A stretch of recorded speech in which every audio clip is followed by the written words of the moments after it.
Why is nobody talking about EGWU ONWA, the Igbo culture of playing under moonlight?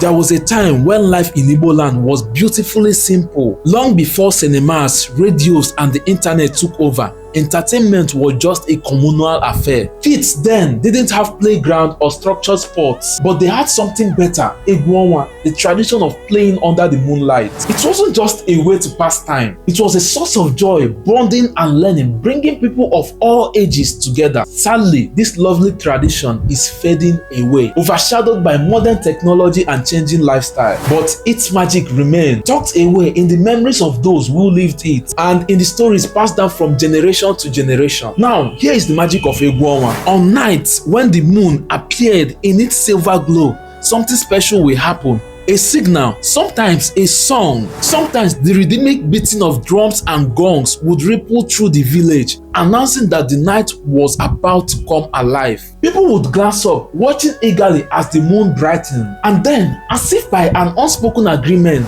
they would step out of their homes, drawn to the village square, the air filled with excitement, filled with laughter, music, and the energy of kids racing around, their feet kicking up little clouds of dust. This was a night of laughter, love, and lessons. For the young medians, EGWU ONWA was a moment of sisterhood. They huddle in groups, sharing secrets, stealing glances at the young men flexing their muscles in playful competitions. Then the boys, eager to impress, will challenge each other in wrestling matches, acrobatic feats, and dance performances. Pride was at stake, and so as the admiration of the onlookers. The elders sat around small fires, sipping palm wine and reliving the past. They teased each other with imanjakiri, that is good-natured banter, their laughter ringing out like music in the night. Some took on the roles of storytelling, captivating the younger ones with folk tales and riddles, weaving lessons into every word. These were not just stories, they were history, wisdom, and identity passed down to generations like sacred heirlooms.